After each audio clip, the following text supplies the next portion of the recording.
जैसे कि आज आईटीसी है, रेडिसन की आपने बात की, ताज है, तो ये जो बड़ी ब्रांड्स हैं ये खुद लैंड बाय करेगी, लीज करेगी या किसी उस पर्टिकुलर सिटी के ऑपरेटर या लैंड ओनर के साथ इनका टाई अप होता है? How does it work? So Rasesh ji, पहले ऐसा हुआ करता था कि जब कोई भी होटल आती थी, जैसे कि ताज आती थी, तो वो सब उनका खुद का होता था.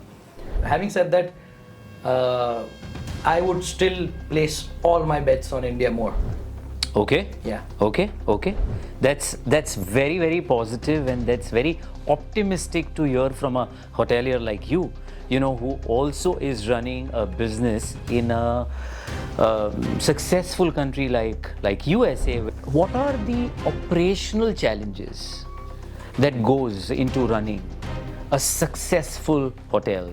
Behind the scene operational challenges. So, very rightly and aptly asked question, because the BTS, like we have discussed before, is very different from what you see, like we call it, front of the house. Yeah. How do you think will the hospitality industry, get impacted by AI? I think it will be positively, excitingly impacted. Okay.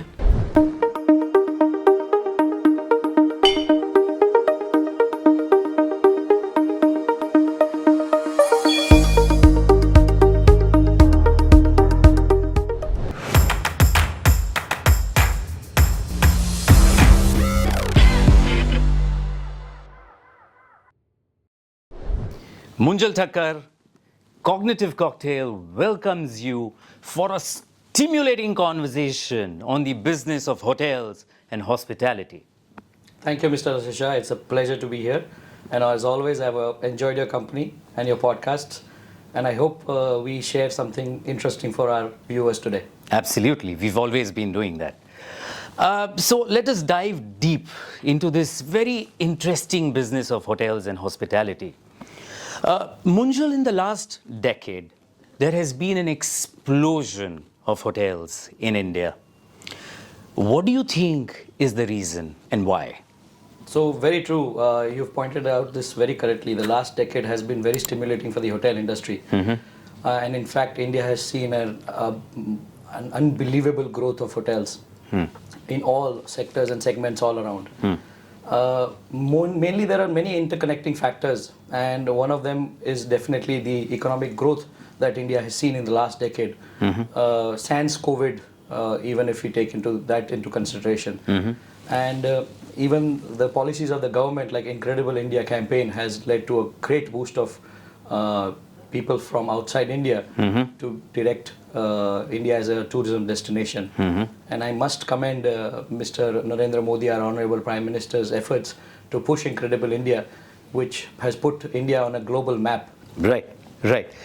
आपने जो कहा बिल्कुल सही है. हमारे आदरणीय माननीय प्रधानमंत्री श्री नरेंद्र मोदी जी ने इनक्रेडिबल इंडिया कैंपेन तो शुरू की, लेकिन उसके साथ साथ मुझे कहीं पे ये लगता है कि ये जो पूरी रिलीजियस टूरिज्म का जो कॉन्सेप्ट उन्होंने शुरू किया और रिलीजियस टूरिज्म को जिस लेवल पे प्रमोट किया, उससे भी मुझे लगता है कि होटल्स के बिजनेस में बहुत फ़र्क पड़ा है. और जब मैं इन्वेस्टर्स से बात करता हूँ तो कई बड़े इन्वेस्टर्स और डेवलपर्स आज ऐसे हैं जो जितने भी हॉटस्पॉट्स हैं रिलीजियस टूरिज़म के, जैसे कि अयोध्या अभी बहुत ही ज़्यादा लाइमलाइट में है, क्योंकि लास्ट ईयर जैसे हम सब जानते हैं राम मंदिर का निर्माण वहाँ पे हुआ जी. तो वहाँ पे भी नई नई होटल्स आ रही हैं और बहुत सारे ऐसे इंडिया में रिलीजियस टूरिज्म के हॉटस्पॉट्स हैं जहाँ पे नई होटल्स में लोग या तो निवेश कर रहे हैं या नई होटल्स बनाने के बारे में सोच रहे हैं. तो बिल्कुल सही बात है.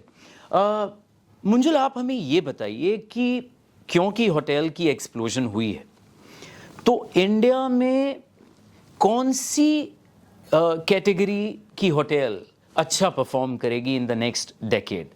क्या लग्जरी होटल्स इंडिया में परफॉर्म करेगी या बिजनेस होटल्स एक अपनी ही जगह बना रही है? सर, बेसिकली ऐसा है कि हम रियल एस्टेट डेवलपमेंट में भी हैं और हम होटल्स में भी हैं. और जैसे हम दोनों पर्सपेक्टिव से देखते हैं, आपको ये ध्यान में रखना है कि ये इस इंडस्ट्री में अगर आप ब्लिंकर्स लेके, जैसे घोड़े को हम ब्लिंकर्स बांधते हैं कि वो सीधा चले, अगर वैसा लेके चलेंगे तो आपका पर्सपेक्टिव गलत होगा। कौन सा सेगमेंट ग्रो करेगा? तो जैसे मैंने कहा कि अगर हम ब्लिंकर्स हटा दें तो दोनों ही सेगमेंट जो हम बोलते हैं हमारी टेक्निकल भाषा में, एक बिजनेस सेगमेंट होती है होटल्स और एक लग्जरी सेगमेंट होती है hotels. These are the broad perspective hotels. Now of course the trends have changed. There are now boutique hotels also, there are staycation hotels also, there are bleisure hotels. There's a new term where business and leisure is mixed, Okay. called bleisure hotels. Okay, this is very interesting. That has also come into foray. But if we talk about the broader perspectives of having a business segment and a leisure segment, then आप देखिए कि बेंगलुरु जैसी city में जहाँ पे वाइटफील्ड एक करके एक एरिया है, वहाँ पे business hotels are thriving. Whitefield ये वही एरिया जहाँ पे सारे आईटी पार्क्स है। या So the IT parks and the development that has taken place there has boosted focus for business segment hotels. वैसे ही हमारी जो सिटी है, जो हम अब हम चेंज कर रहे हैं ये पर्सपेक्टिव बोलने का कि Tier 2 या Tier 3 city, because we would like to address them as developing cities rather than Tier 2 and Tier 3 cities. Yeah. For the ease of understanding, let's temporarily address them as that. या So the Tier 2 cities like Vadodara में हम देख सकते हैं कि business hotels काफ़ी हैं। Surrounding जो इंडस्ट्रीज़ है हमारी वो उनको केटर करती हैं। वैसे ही आप देखा जाए तो एक मुंबई जैसे शहर में या उदयपुर जैसे शहर में लग्जरी होटल्स काफ़ी अच्छी है। ताज लेक पैलेस है उदयपुर में, ओबरॉय वन्य विलास है रणथंबोर में। These hotels are doing exceptionally well, and the business hotels like Novotel or the Fortune by ITC, all of them are doing great. So all of them in their own market segments, positionings are doing great. Having said that, even a hotel like St. Regis, which is an interesting overlap of a business hotel and a leisure hotel. It has all the amenities of a business guest who's looking for meeting spaces, who's looking for quick check-in, check-outs, high-speed Wi-Fi connections. It also has a great area for having services of your butlers, your swimming pools, all that we count as leisure activities. So in a way, everything is going in a very nice synergy. So both the hotels and the segments can overlap, can work individually also. But the point to note here is that if you are not careful about choosing the right location and finding the right market gap, you might end up making a boutique hotel in Bengaluru in Whitefield, which by my perspective or by my opinion will not work well for you. बहुत सारे factors होते हैं। सिर्फ तो इसे ये समझ में आता है कि सिर्फ लोकेशन ही नहीं है, लेकिन लोकेशन जितना इम्पोर्टेंट है, लोकेशन के साथ साथ आपका पर्पस क्या है और आप क्यों उस लोकेशन पे कौन सी कैटेगरी की होटल शुरू करना चाहते हैं, इसमें ड्यू डिलिजेंस ठीक से करना ये बहुत इम्पोर्टेंट है। जी बिल्कुल। इनफैक्ट मेरे फादर कहा करते हैं कि होटल्स में तीन ही चीज़ बहुत इम्पोर्टेंट है, location, location and location. Okay. But come 2020, things have changed. Post-COVID, things have changed. Yeah. So now I am correcting him that hotel में अब तीन चीज़ें इम्पोर्टेंट है, लोकेशन, आपकी brand segmentation, and your brand positioning. Correct. Unless and until these three factors come into foray, which, as you rightly said, that deep due diligence or deep dive research के बिना मुमकिन नहीं है।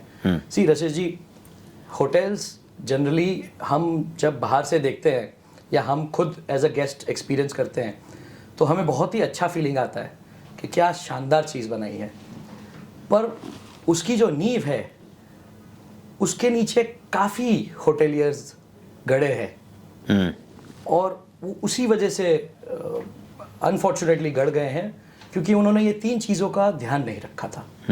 क्या यही एक कारण है कि आज जब हम मेट्रोज़ में खासकर होटल ओनर्स से बात करते हैं और ऐसे होटल ओनर्स जिन्होंने इन तीन फैक्टर्स को ध्यान में नहीं रखा होटल शुरू करते हुए, और उन्होंने सिर्फ क्योंकि उन्हें होटल शुरू करनी थी एक अच्छे लोकेशन पे, उन्होंने होटल शुरू कर दी.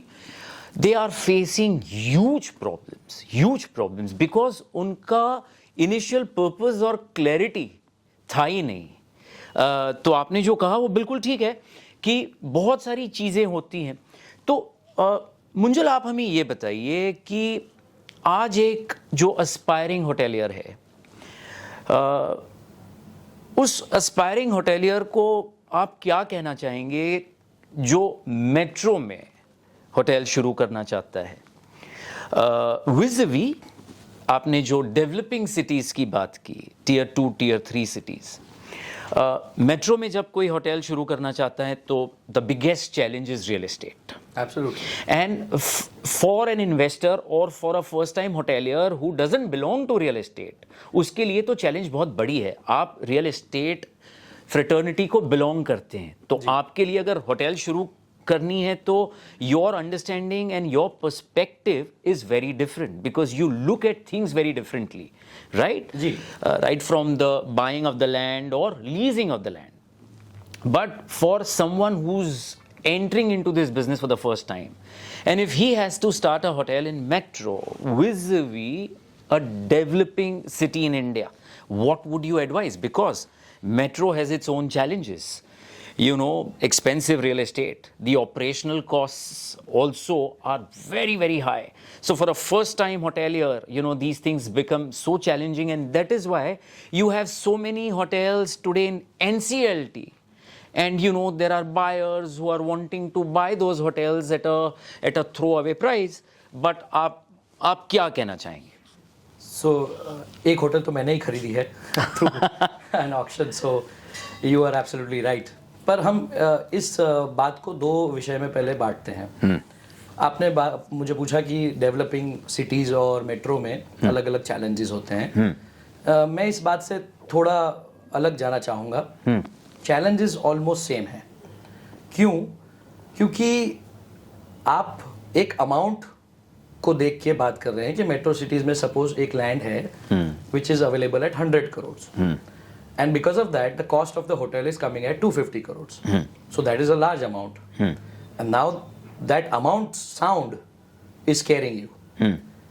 For a tier 2 and tier 3 city developer or a hotelier or a new entrant, having a land of 25 crore and building a hotel of 50 crore on it, making it 75 crore is also as stressful as 250 crore for a metro guy. We should not look at the numbers of investments. We should look at the absolute returns. मैं पहली सलाह सबको यही देता हूँ, आप किसी को भी देख के होटेलियर मत बनिए. ओके. आपने मुझे देखा, आपको लगा अरे ये भी होटल किए हैं, अच्छा ये भी रियल एस्टेट में थे, तो उसकी वजह से इनको इजी हुआ होगा, तो चलो हमारे पास भी हमारी पुश्तैनी जगह है, चलो होटल बनाते हैं. Sir, this is a serious business. It is not everybody's cup of T.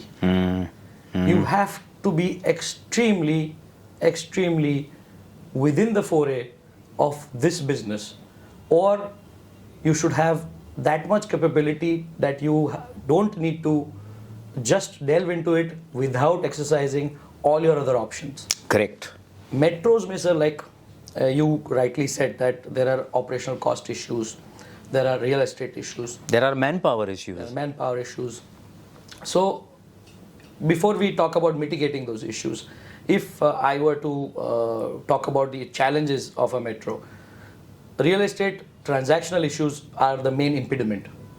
If they are at 50% of your cost, then it's impossible for you to recover.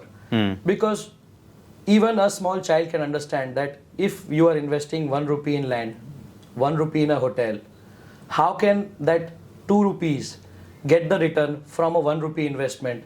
Because your land is not going to be performing. Correct. Your rupee in the hotel that you've invested is supposed to fetch the return for the land also. Correct. So the 1 rupee investment you are trying to burden over the 2 rupees that you've invested. That will not work out in numbers. So you have to very much understand that your cost of real estate has to be minimalistic compared to your hotel. Now, coming to the part of mitigating those costs. We've adopted a new model to mitigate those costs. So, like I said, in developing areas like mine, I also cannot afford, because my market demand does not have the capacity to let me demand an ARR, which we call the average room revenue, of more than 5,000 rupees. Whereas a metro can demand at 15,000. So my returns will always be almost similar. If you can elaborate on what is ARR.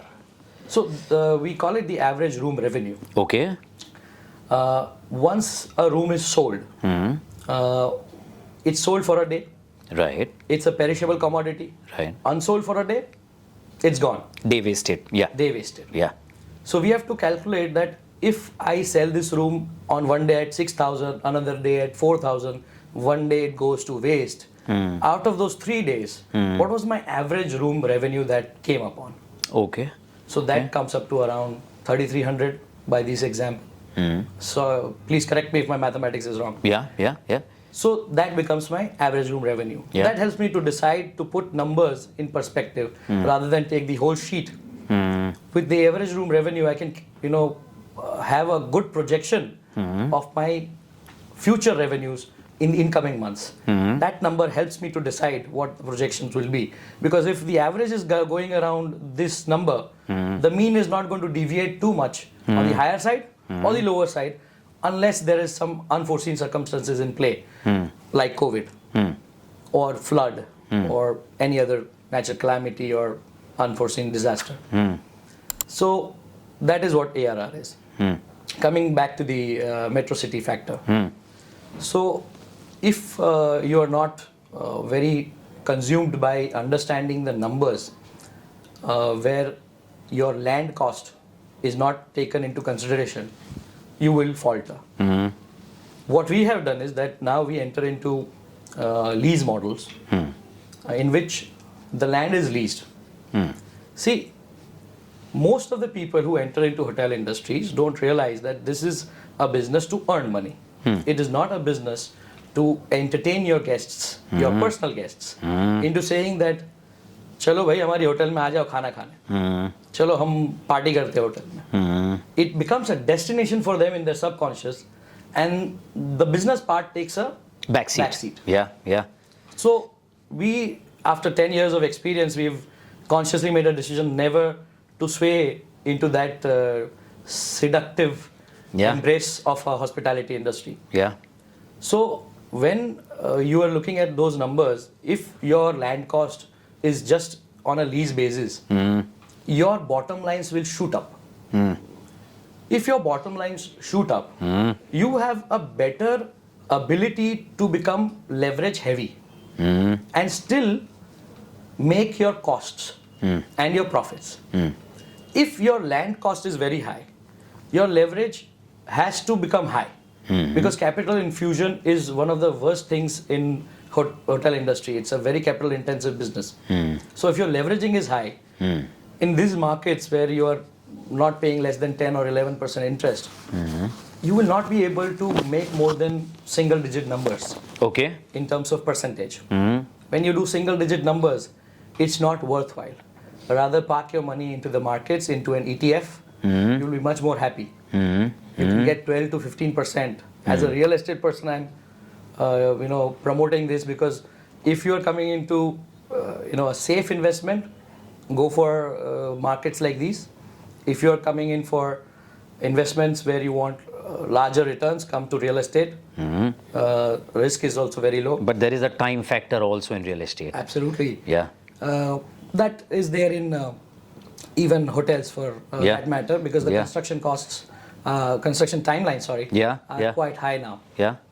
Having said that, after even the construction ends, you don't see the first break even happening before 5-10 years sometimes. Correct. In that position, you are actually serving your bankers or your investors more than you're serving your own pockets. Yeah. And if you're doing only single digit numbers, then over the course of time, if you assess your investment and see the returns that you could have gotten, it is almost suicidal, sir. So So this has to be very carefully done. And in fact, that is the only reason that now we have started only going into leased lands, so that we focus on the hospitality part rather than the real estate part. Even if it is a vertical of real estate, it should not be looked at it like a real estate proposal. It is a hotel. It's a hospitality industry in itself. So that is one of the points.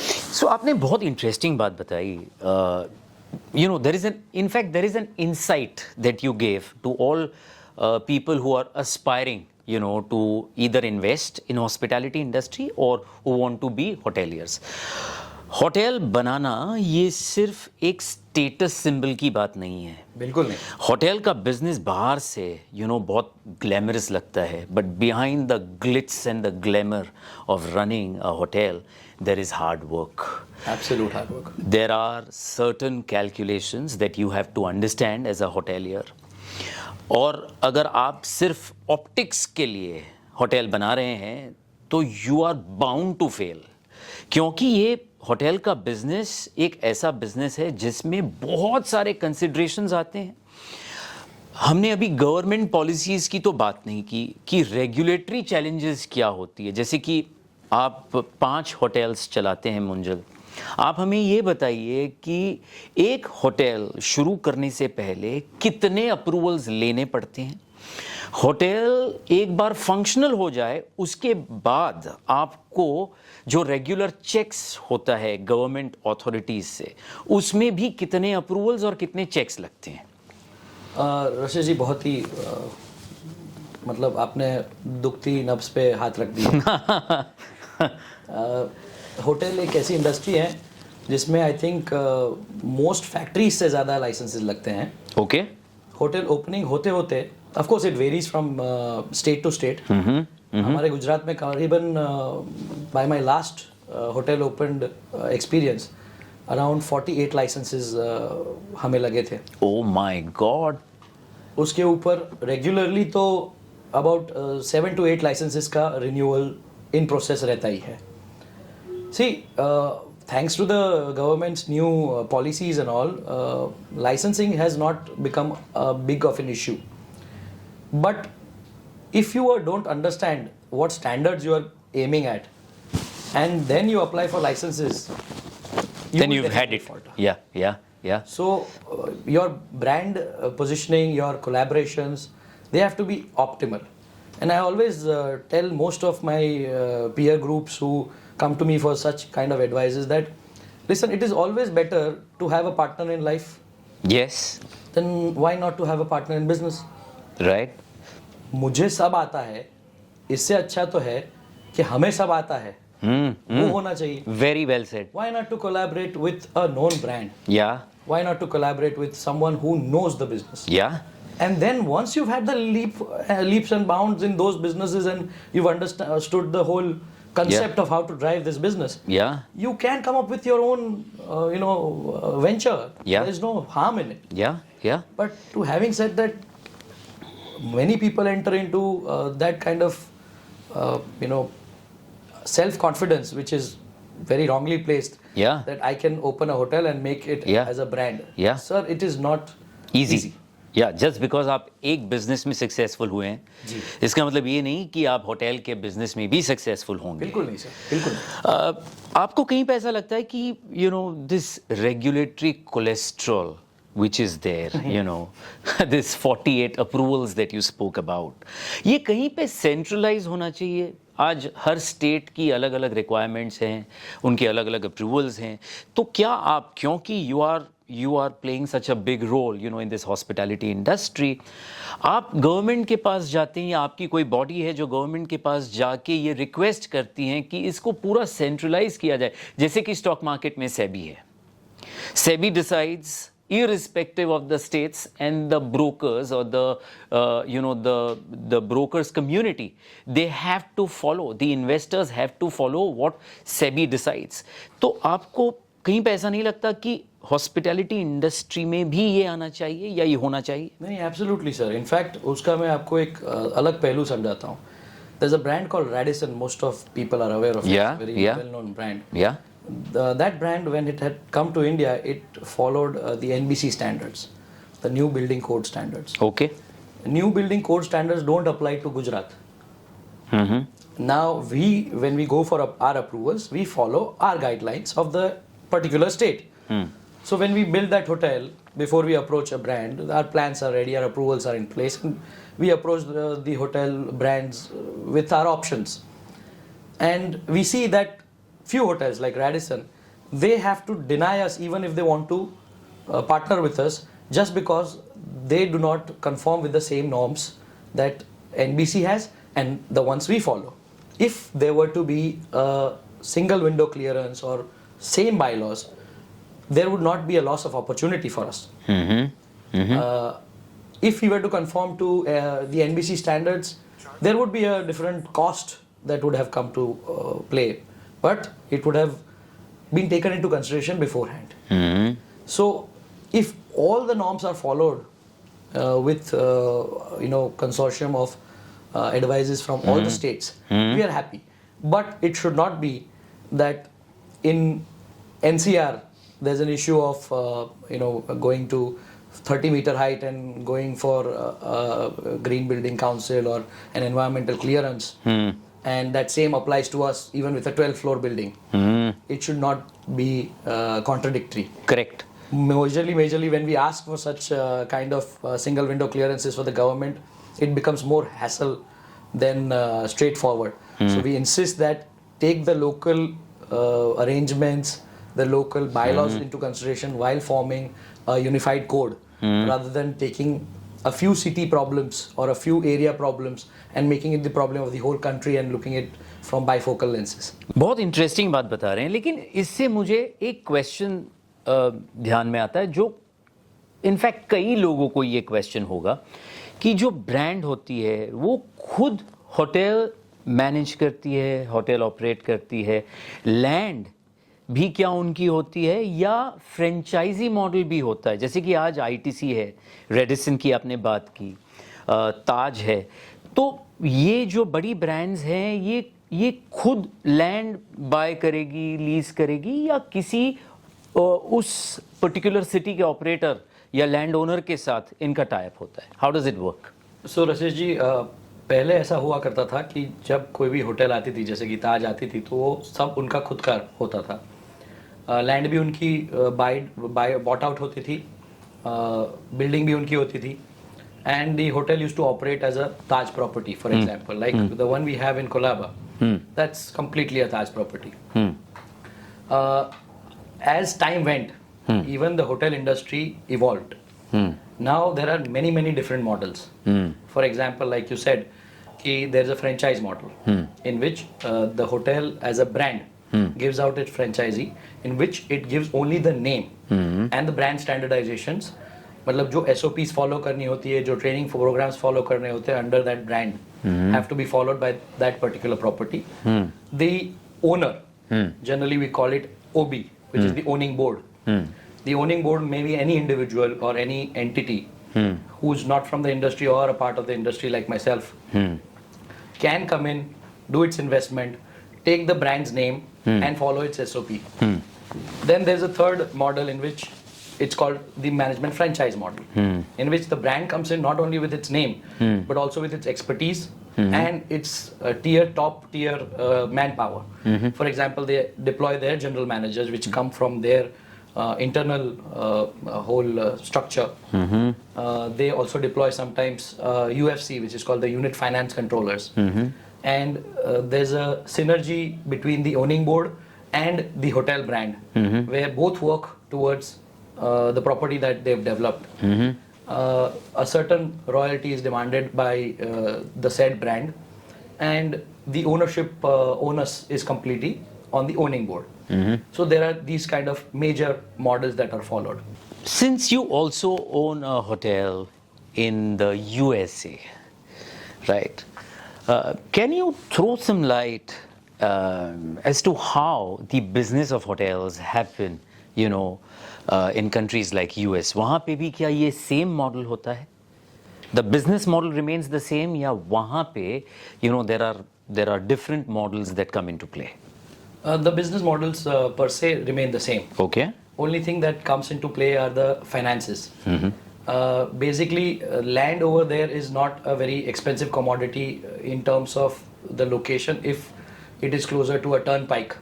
Like what we call here as expressways, there they are denoted as turnpikes. Okay. With each turnpike, there are exit routes. Like if you take, for example, the Ahmedabad and Vadodara expressway, Nadiad is there, Anand is there as an exit. Like that, they also have turnpikes where there are exits to different towns. Our hotel is Hyatt Place Hotel. It's in Milford, Connecticut. Yes. It is very close to a turnpike. It's on one of the major exits there. The land is not that premiumly demanded as it would have been in a downtown area like New York. Do you own that land? Yes, we do own that land. Okay. So it made more sense to invest with the land there because it was not a substantial investment compared to the hotel. So there, coming back to the point, the finances of those hotels, they are in millions of dollars. But the crucial thing about the US markets is the basis remains the same. The location advantages you should have, the demand and supply market gap has to be closed. However, when you talk about US, the finances available to an entity in US are at much minimalistic rates. Yes. Yes. For example, in COVID, it was close to 0%. Yeah. Right now, it is at something between 4 to 6%. Yeah. That leveraging benefit we don't have. Again, the capital intensiveness is of a different level. It's, for example, if I have to compare, even in a place like Connecticut, the same amount that I'm investing, I would invest here in a metro in terms of the scale of the and the infrastructural costs and the approvals and things like that. Because here labor is cheaper. Yeah. You can make a hotel at the envisaged cost that you think because of their minimum wage criterias and other licensing issues and all. Costs go higher. So each market is played differently. Yeah. But having said that, I would still place all my bets on India more. Okay. Yeah. Okay.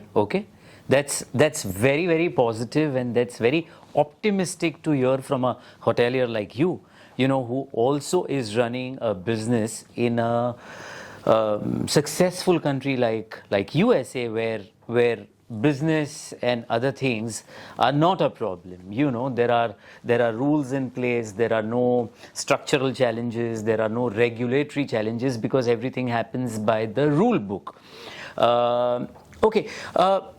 Now, one question that comes to my mind is, what are the operational challenges that goes into running a successful hotel, behind the scene operational challenges?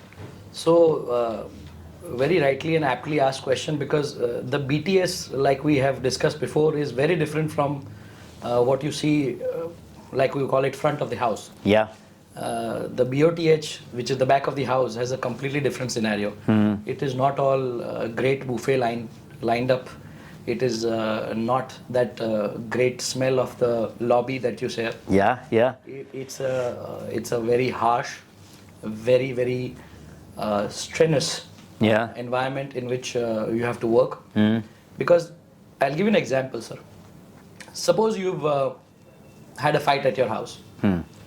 Unfortunately, you and your wife have had a big tiff, and you have to enter into a meeting just 5 minutes after. For you to switch, even if you are a good actor, it will take some time, and it might show on your face. Yeah. In our industry, especially in the Indian diaspora, it is absolutely pertinent to always have a smile on your face. Now, behind that smile, you don't know what the person has been going through. Yeah.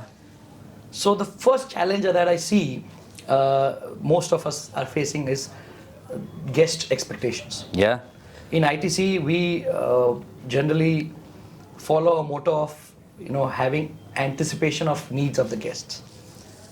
What I mean by that is that as soon as a guest enters, if you have an empty lobby where a guest enters, he doesn't feel that he's entering into a homely environment. He's feeling that he's entering into a commercial place. Now, hotels are built on human relationships. Yes. As soon as your guest enters, if your general manager approaches, Mr. Rasesh Shah, how are you doing, sir, today? Welcome to the ITC Fortune. Please let me assist you to go to your front desk and help you to check in. Yeah, yeah. Or if a beautiful lady comes up to you with a tray in her hand and She offers gives you me a card rose or whatever. Yeah. All these things make a lot of difference. Yeah. Having said that, the preparation that goes behind that, in spite of a staff's personal difficulties that they might be going through, to have that in mind and still perform your duties as a general manager, as a front desk manager, as a housekeeper, that I think is one of the most amazing things that I've seen in this industry. Yeah. And the guest satisfaction has been evolving also. We are not able to keep up sometimes. Earlier, it used to be about service. Now it is about experiences. It's a very fine line. Services are about what has been noted in the book. Correct. When you order, Yeah. you should get your food within 10 minutes. It should be hot, quality should be good, taste should be good. Yeah. Now it's about your chef calling you. Yeah. Sir, your food is ready. I'll have it sent it up to you in 5 minutes. Please let me know if you need anything else.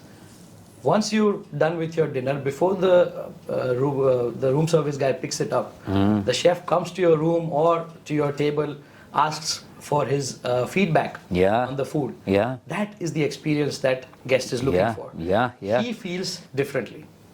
But the time that the back of the house has to spend on making the guest feel valued Yeah. Yeah. is also to be taken into account. Yeah. Now that comes with a lot of training and a lot of empowerment of your employees. I cannot Absolutely. be on the top of my employees. Yeah, so because now you're dealing with New India, India which has that aspirational class, Indians who are well traveled, who are well exposed to the outside world, they have, experienced hospitalities in different countries. Even if they're not experienced hospitality, social media has made it so relevant to them. Absolutely, the exposure is so high, yeah. They yeah. know what St. Regis offers. Yeah, They yeah, might not be able to afford it, but they Yeah. expect that kind of hospitality. yeah, And I feel there's nothing wrong in it. Striving for a certain standard is always best for any kind of business. yeah, And if we are able to get close to it, then I think we can demand a patronship. yeah. Once that patronship builds up, there is no stopping a business in hospitality. Yeah. So, you very aptly said that it is not only about services, it is about experiences. And experiences mean how you make me feel as a guest. Personalization, that attention to detail Right. which is given is what counts. I'll add to that too. Now the experiences also are going into different directions in terms of, for example, if I go to a property and it's a leisure property, particularly, or a boutique hotel, ITC has also come up with a boutique brand like Story. IHCL has come up with Selections. So even big brands are looking into these kind of hotel segments where there's a lot of market potential, where experiences matter more than anything else. And if you see, like, if you go to a Taj Lake Palace in Udaipur, after having a good lunch or a dinner, there's a folk dance Yeah. organized for the guests. Yeah, That counts as an experience. yeah, The next day, the chef calls and says, "Sir, please come to the kitchen. We have a cooking program if you'd like to learn." It's an incredible experience. amazing, yeah, yeah, And a lot of hotels are coming up with yoga sessions for the Yeah. guests. yeah, I recently was at a Taj property in Uttarakhand, and they had a yoga session right by the river Ganges. yeah, I felt purity at its best. yeah, And for me, the room did not ring a bell that much as that experience had. yeah, So yeah, that will be etched in my memory forever. yeah, yeah, I don't yeah. remember the room, but I remember that experience. Yeah, yeah, yeah. This is what the new India, like you said, is evolving into. It should be taken into consideration that hotels cannot have a structure in which only revenues are looked at in absolution. like the famous line in Three Idiots says that success के पीछे मत भागो, कामयाबी के पीछे मत भागो, excellence के पीछे भागो. Yeah. For us, excellence is guest satisfaction. If that happens, things will follow. Brilliant brilliant. आमतौर पे जब कोई होटल स्टार्ट करता है तो जब होटल की रेवेन्यू स्ट्रीम को कंसिडर करना है तो रूम टैरिफ्स को बहुत वेटेज दिया जाता है. आप हमें ये बताइए कि एक होटल के बिजनेस में रूम टैरिफ्स के अलावा और कौन से ऐसे रेवेन्यू स्ट्रीम्स हैं जो मायने रखते हैं? सर मुझे तो लगता है कि room tariff should be only 50% of your revenue. Okay. If that is happening, then that means that you are doing at least better than 80% of the hotels in India. Basically, what that means is that there are about at least 6 plus avenues of generating incomes, which are different from room tariffs. If you can elaborate. So first, I would say that food and beverages. F&B is a great stream. See, once a room is sold, it's sold for one day. Yeah. You cannot sell the room for the same room twice. Correct. For a day. Yeah. But one table with a 4-seater, 5-seater, whatever capacity, you can roll over 3 times in the same day. Yeah, very interesting. Yeah, yeah. You can have more revenue generated from that same table. Yeah. Let's look at it in very absolute perspectives of square footage. Yeah. 300 square foot room, once sold, done. Yeah. 100 square foot, not even 100, 50 square foot of table, thrice sold. Yeah. Yeah. So you are generating more revenue from that. Yeah. Other avenues are banqueting. We have seen such a large splurge of MICE hotels. MICE hotels are meetings, incentives, conferences, and exhibitions hotels.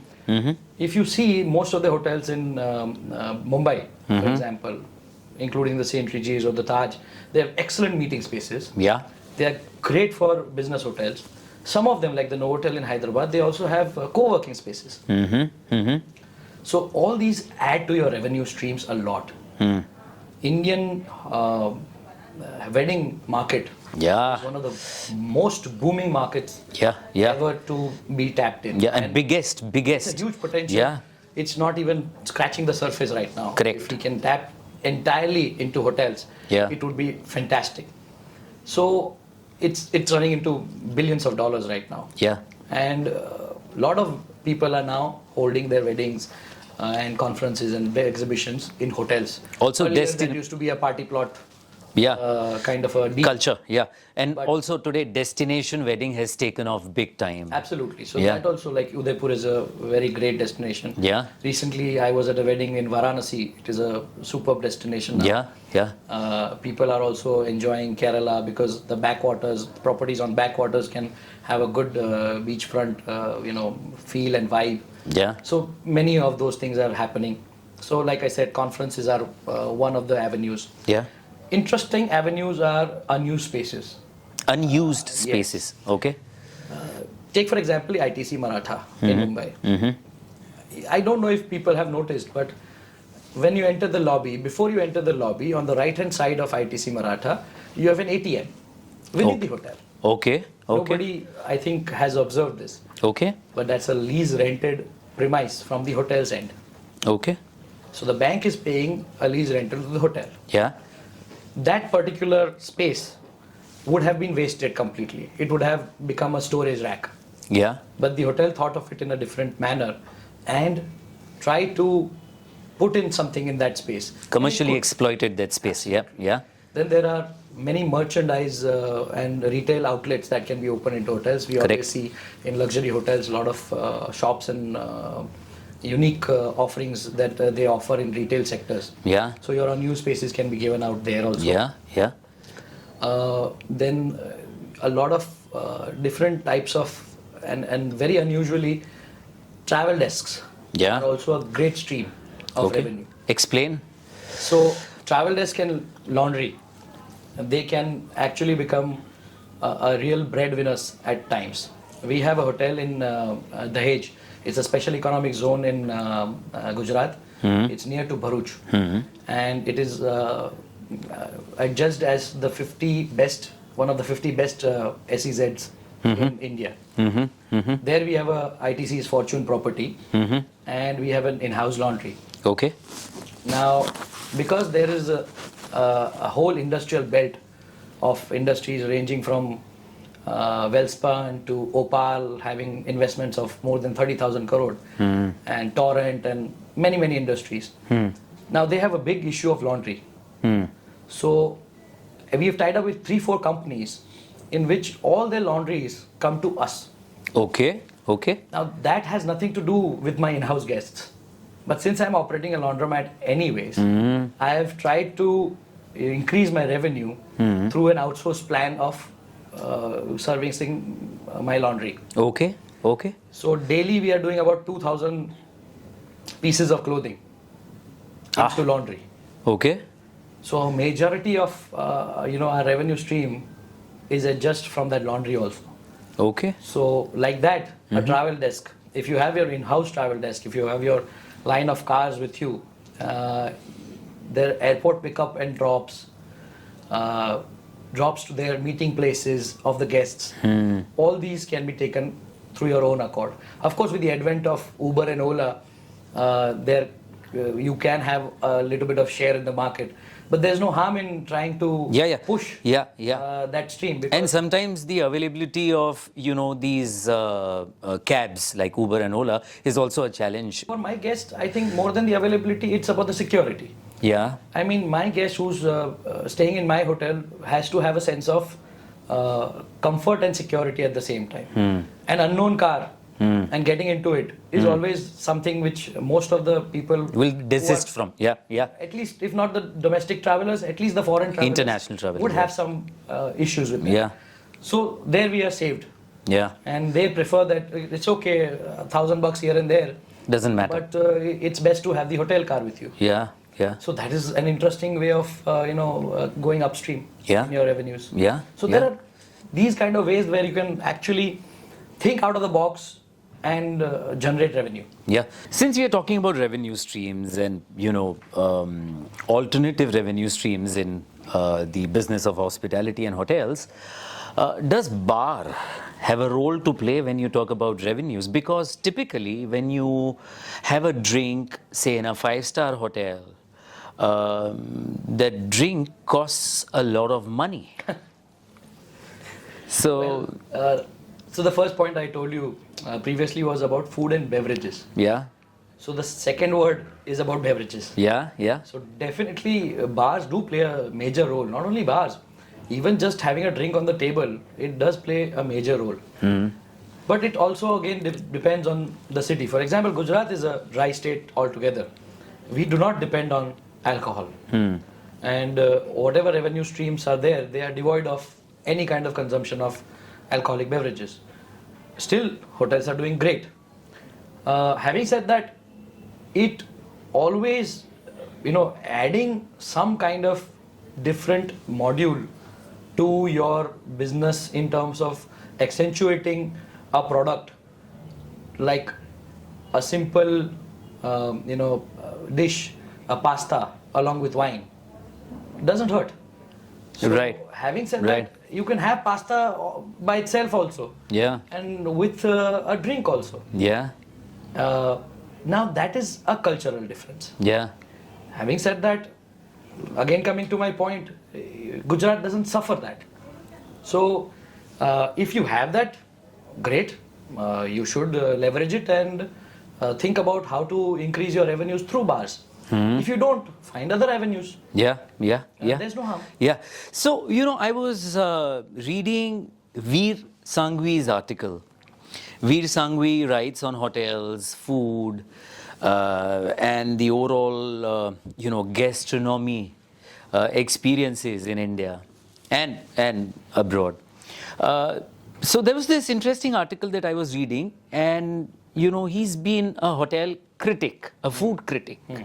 And he said that he's unable to understand that why do hotels charge so much for any kind of room service or food that is ordered in the room. So when I look at the menu in a restaurant and when I look at the room menu, there is a difference in price. So we would want to know from you as a hotelier that how do you justify this?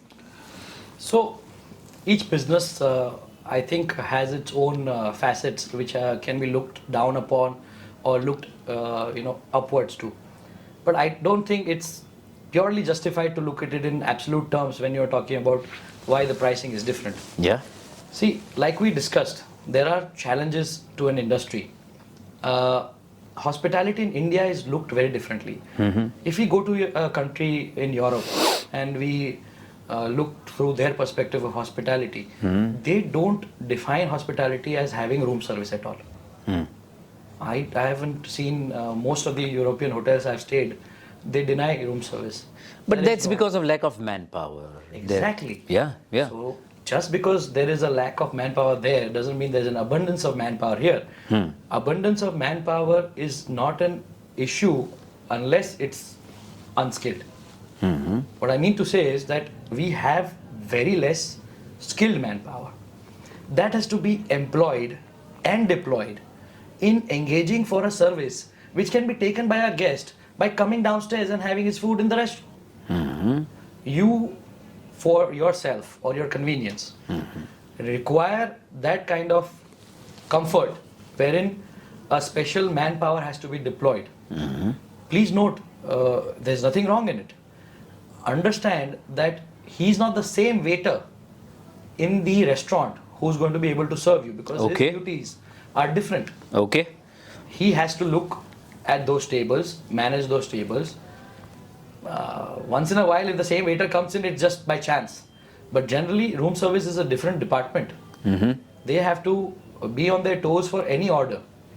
And what do you expect after picking up the phone? The food should arrive within 10 minutes. Yeah. They are also serving other guests in the restaurants. They have to serve you. So physically, it is not possible for the same manpower to be employed. So there is an additional manpower that comes to you separately. Okay. Now that service should be compensated or not is the question. If someone says that no, it should not be compensated, then I think it's an additional there is no burden to the argument to that. Yeah. So if you are asking for a service which is additional to the experience that is catered already there, then I think you should compensate fairly. In most of the industries, we have a tipping system. For example, in Europe or in United States, if you go to a restaurant, you have to customarily or sometimes mandatorily tip. Yeah. Ranging from 10 to 20%. Yeah. We don't have tipping here. In India, that culture is not there. Because people feel that they are getting salaries. But mind you, people in US who are working are also getting salaries, minimum wages or not. Here also there is the same kind of minimum wage criteria with the labor laws in place. Yeah. So they are not earning anything extra here, whilst in US they are. And whatever service they are providing, they are standard services, and still you are mandatorily tipping them. Yeah. Here you are not. So for me to make sure that my employee is fairly compensated, I have to make sure that I am fairly compensated. And that's just the ecosystem, how it works. That's the principle of any business. It has no rocket science to it. Right. What do you think, about this whole AI thing and technology, that has entered into our lives, and, majority of the businesses have been impacted. There is a lot of disruption that AI is causing and is going to cause. How do you think will the hospitality industry, get impacted by AI? I think it will be positively, excitingly impacted. Okay. I do not see a reason where we should be afraid of thinking that AI has somehow penetrated the whole industry and is going to take over. Don't you think there might be loss of jobs? I think not at all. I think AI is going to revolutionize the whole industry in itself. See, hospitality is founded on a human-to-human interaction. Yeah. That is never going to go. But there are robots now, a lot of places. Let it be. Okay. But that is for just delivery purpose. What difference does it make that if a waiter comes to you and delivers or a robot comes to you. But there is a loss of job, right? I don't think so. See, uh, if you say that a delivery robot is taking over the job, it's not that. Let me give you a perspective on it. Yeah. Delivery robots and all may be much more easily imbibed into the system of companies like Zomato and all. But in a hotel, I would still say that an robot assisted delivery system might be there, but that human exchange, if it is not there, you will not be comfortable with. It'll make the whole experience very dry, Very right? dry. So the hospitality is removed from it, Yeah. and that will never be the core focus of an industry. Making it easier and cost cutting can be a very good incentive for a business, but if it is counterproductive, nobody will step into it. When you order into an app like Zomato or Swiggy, you don't expect the guy to come to your doorstep and greet you, how are you doing, sir? Please take your order, come into your room, place the tray, open the case, and then serve you. Yeah. Yeah. You don't expect that. Yeah. So it's okay if you are delivered the food as it is. You'll do the rest. In the hotel, you expect that once the delivery tray comes, the waiter comes into your room, places the tray on the table, Yeah. Yeah. removes the casings, puts the plate, serves you with the napkin, puts your cutlery and your crockery in place. And that's what guest experience is. So that's never going to go. So, like I said, delivery through a robot may be the next thing that is going to come in. Yeah. The human touch will not go as in that, it will not be removed completely from the system. Yeah. Maybe a different kind of hotel can come into a foray which works solely on AI. But that's a different experience, and I'm sure a market for that will also develop. So the people who are looking for those experiences will go there, and the people who are looking for a standard hotel experiences will remain there. It will not become, Armageddon anytime soon. Right, So we right. should embrace AI. Okay.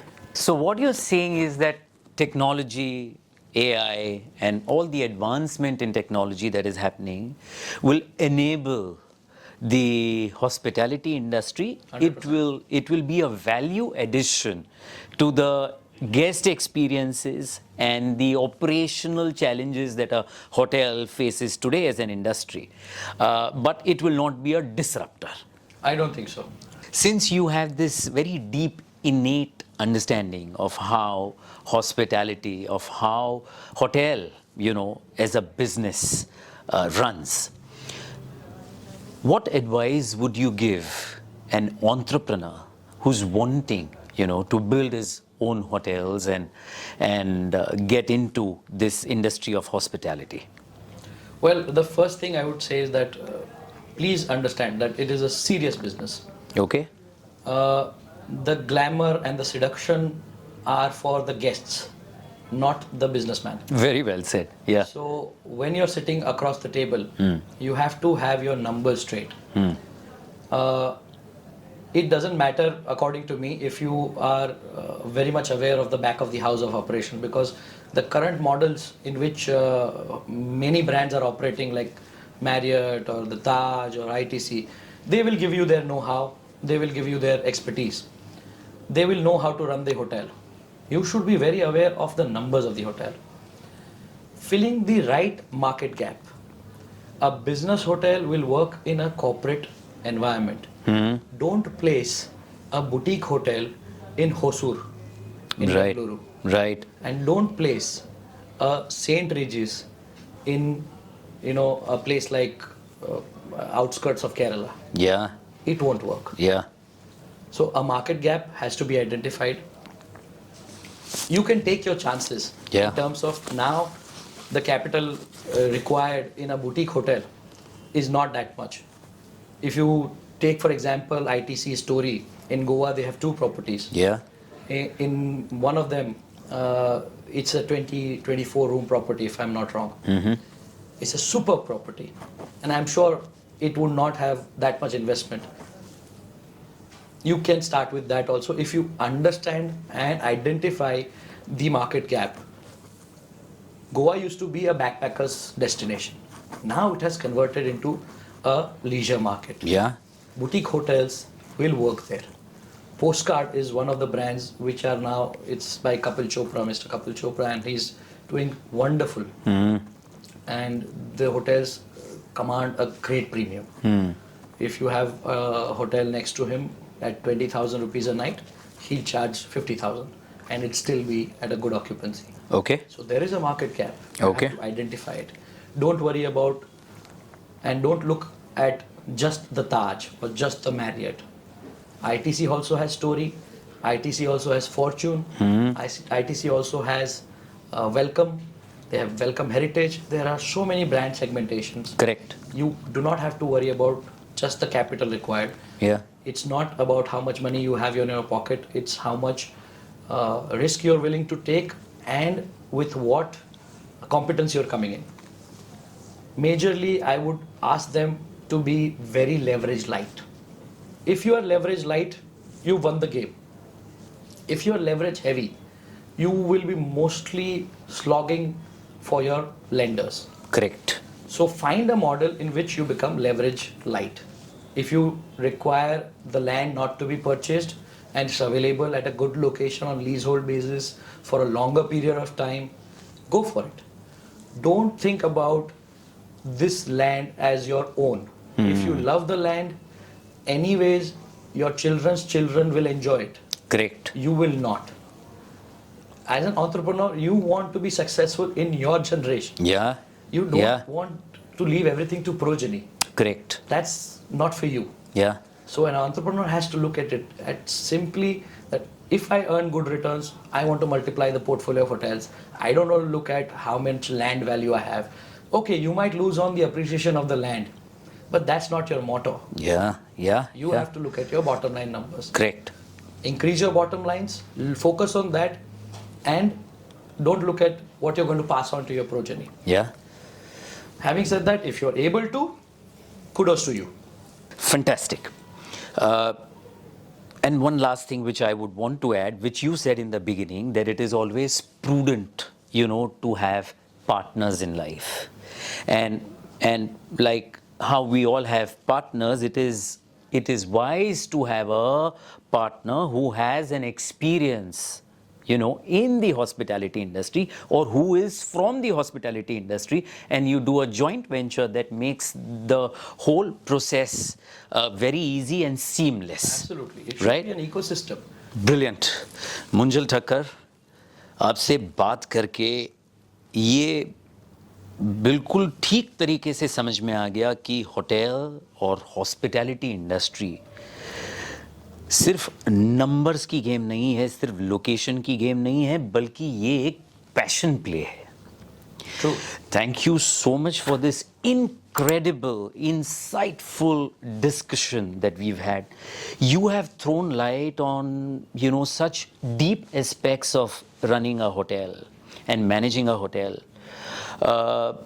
ये podcast एक master class होगा hospitality पे, और ख़ासकर उन लोगों के लिए जो हॉस्पिटैलिटी इंडस्ट्री में ग्रो करना चाहते हैं, एक्सपैंड करना चाहते हैं, क्योंकि you are an experienced player.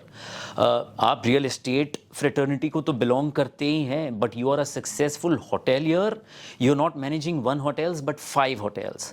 So whatever you have said, shared, these important nuggets that you've shared with us, we are extremely thankful and grateful for this, and I wish you all the very best.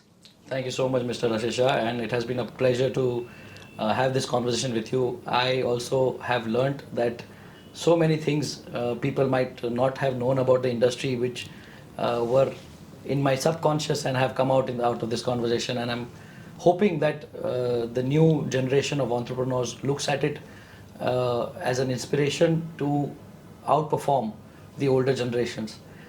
Let's right now at least try that the boom in India's tourism industry goes on, and we come up with products which cater to the best of the class of guests and the new incoming middle class, the upper middle class, and all the classes that they are. It has always been a pleasure to talk to you. Thank you so much for having me. Thank you once again.